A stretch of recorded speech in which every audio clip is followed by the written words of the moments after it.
युवा, शिक्षक वृंद, गैर शैक्षणिक कर्मचारी सभी को इस ऐतिहासिक स्वाधीनता दिवस की ढेरों बधाई एवं शुभकामनाएं। आपको शुभकामनाएं देने के लिए सूर्य भगवान भी आज आ गए हैं, जिनकी उम्मीद हमें कम थी। इसका मतलब इलाहाबाद विश्वविद्यालय पे सूर्य भगवान की रोशनी हमेशा बनी रहेगी। आज इस तिरंगे को फहराकर एक विचार मेरे मन में आया है।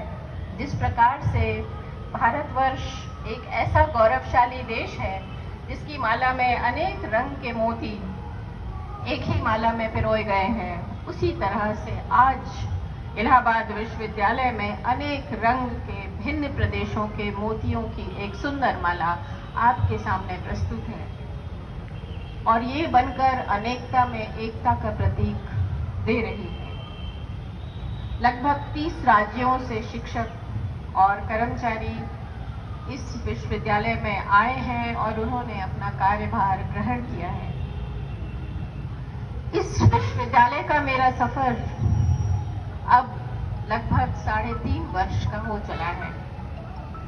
आपसे साझा करना चाहती हूँ कि 3.5 वर्ष का सफर अभी अपनी मंजिल पे तो नहीं पहुंचा है, लेकिन सफर कैसा था ये आपको आज मैं बताना चाहती हूँ।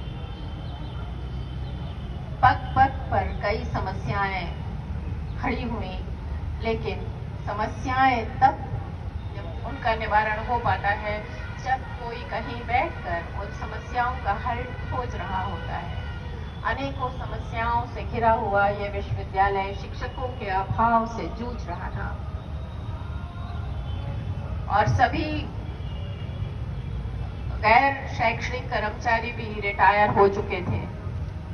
केवल अंग्रेजों की बनाई एक मूक इमारत मुझसे मानो कह रही थी और एक मूक आमंत्रण दे रही थी कि तुम अगर संवारोगी मुझे तो शायद मैं संभल जाऊंगा।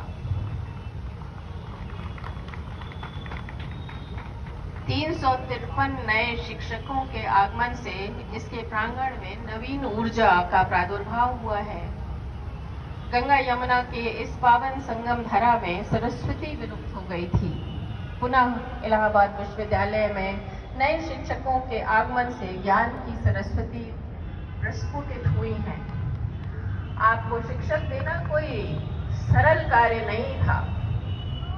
इसमें मेरी दिन रात का तप है।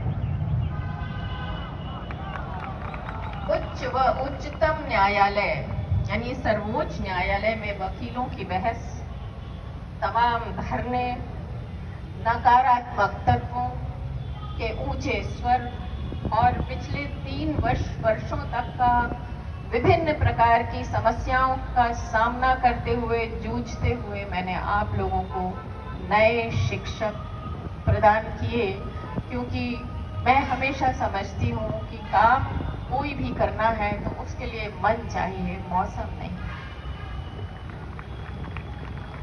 और मुझे पता था कि मैं हवन करने चली हूँ तो हाथ भी जलेंगे और दैत्य भी आएंगे और सभी किस्म के दैत्य आए और समस्याएं भी सुलझी। परंतु आज आपके समक्ष 353 नए शिक्षक और लगभग 700 गैर शैक्षणिक कर्मचारी हैं जो कि इस विश्वविद्यालय का स्वास्थ्य सुधारेंगे, ऐसी मेरी अपेक्षा है।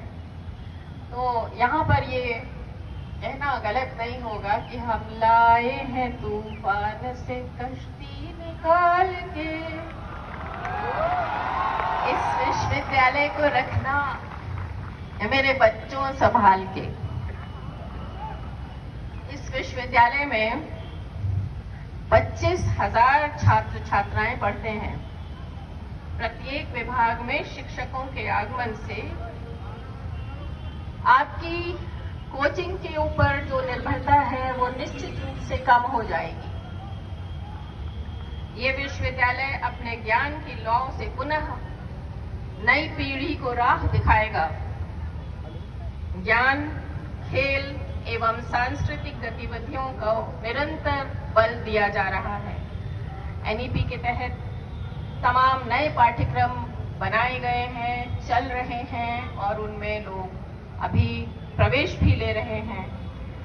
अन्य देशों की भाषाएं, जर्मन, रशियन और फ्रेंच में भी शिक्षक आए हैं और कंप्यूटर से उनको हम लोग आप लोगों को सिखा भी रहे हैं और आपको सीखनी चाहिए, क्योंकि कल की दुनिया एक ग्लोबल दुनिया है।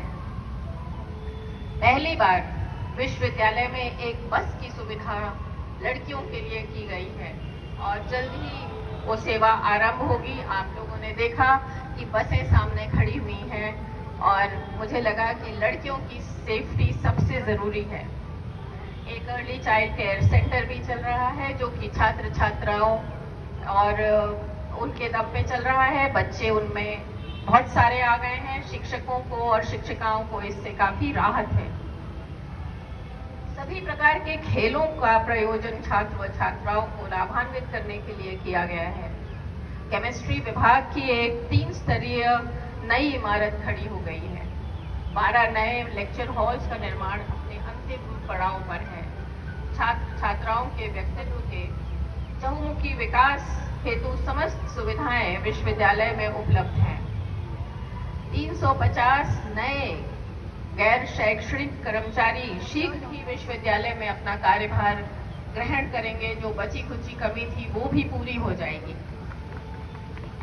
अत्यंत हर्ष के साथ मुझे आप सबसे साझा करने में प्रसन्नता हो रही है कि बहुत सालों के बाद पहली बार NIRF रैंकिंग में इलाहाबाद विश्वविद्यालय ने अपना स्थान बनाया है।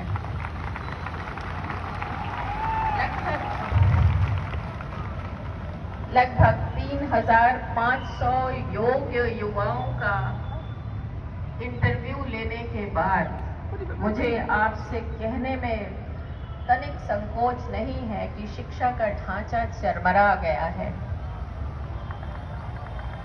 पढ़ना आवश्यक है, लिखना उससे अधिक आवश्यक है।